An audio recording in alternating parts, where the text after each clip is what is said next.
Bonjour et bienvenue dans votre revue de presse de ce vendredi 21 juin 2019. L'affaire Petro-Tim est en constance relance dans les médias au rythme des sorties des uns et des autres dans cette affaire en passe de devenir le serpent de l'actualité depuis début juin. Le Témoin quotidien dans son édition de ce vendredi rapporte que le leader du parti de l'opposition au PASTEF, Patriote du Sénégal pour le travail, l'éthique et la fraternité, Ousmane Sonko, par ailleurs ancien candidat malheureux à la présidentielle de février dernier, a brisé le silence jeudi lors d'une conférence de presse.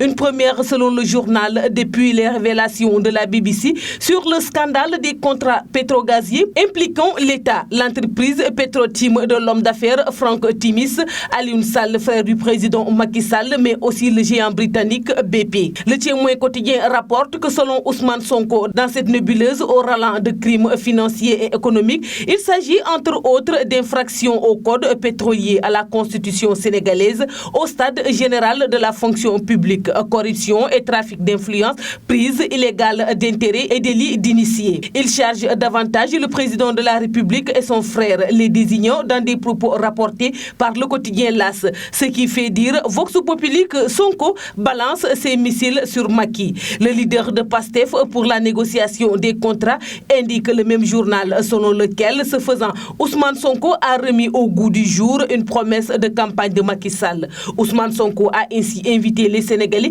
à participer massivement au rassemblement pacifique de la plateforme citoyenne Aar Li Ñu Bokk pour mettre la pression sur Macky Sall et l'amener à livrer à la justice. Le maire de Guédiawaye, en l'occurrence son frère Alioune Sall, ainsi que tous ceux qui sont trempés dans cette affaire, souligne Sud Quotidien. Le gouvernement dans les cordes dans l'affaire Petro-Tim, Ousmane Sonko tente d'instaurer un rapport de force pour que la révélation de ce scandale par la BBC aboutisse à une judiciarisation. Il appelle les Sénégalais, les jeunes notamment, à se mobiliser pour que cette affaire ne passe pas par perte et profit, analyse le quotidien Enquête. Après la sortie du ministre conseiller El Hadji Kassé dans l'affaire Petro-Tim, la République est dans tous ses états, estime Walf Quotidien, en allusion à l'entretien du chargé de la communication de la présidence de la République avec TV5 Monde, au cours duquel il a confirmé que de l'argent a été viré dans les comptes d'une société qui aurait appartenu à Alioune Sall, en contrepartie des services de consultance de ce dernier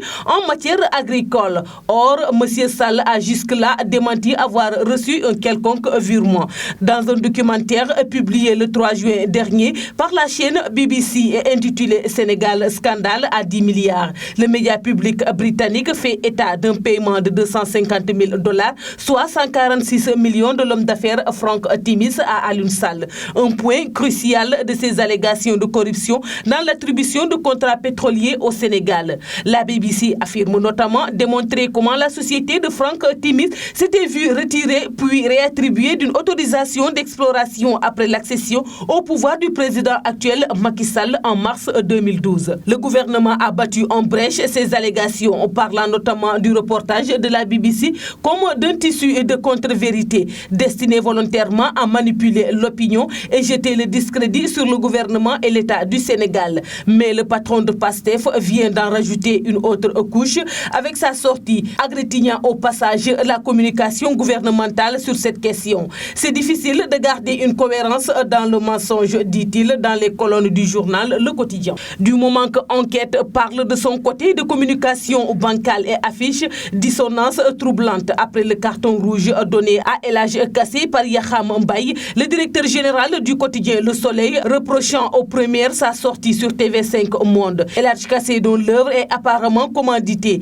a usé de ruse pour tenter de poignarder Alioune Sall dans le dos, déclare Yakham Mbaye, cité à la une du quotidien Enquête. Cela a tout l'air d'une guerre fratricide au sommet de l'État, alors qu'on n'avait pas fini de parler de la cacophonie dans la communication gouvernementale. El Hadji Kassé, Yakham Mbaye et Mahawa Diouf, en rajoutant à la confusion déjà grande, relève ce journal. Enfin, Le Soleil s'intéresse pour sa part à la visite d'État du président Macky Sall en Côte d'Ivoire, soulignant que 5 accords de coopération ont été signés par les deux parties à l'occasion de ce déplacement. C'est tout pour la revue de presse parvenue à la rédaction du groupe Média du Sud. Merci de nous avoir écoutés. Quant à moi, je vous donne rendez-vous demain. Au revoir.